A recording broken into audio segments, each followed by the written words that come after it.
English version, Mathematics, Class 5, Chapter 8, Length Measurement, Number 7. A shop sell 20 liter of water bottle in 8 days. So, how many deciliter of water are sold on average daily in that shop?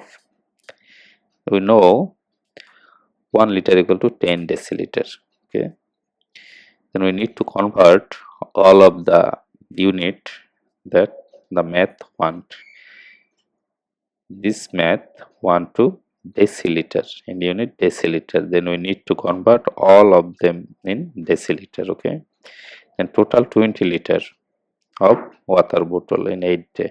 The 20 liter into 10 equal to 200 deciliter. Then average sale in daily 200 divided by 8 equal to 25 deciliter. Answer 25 deciliter.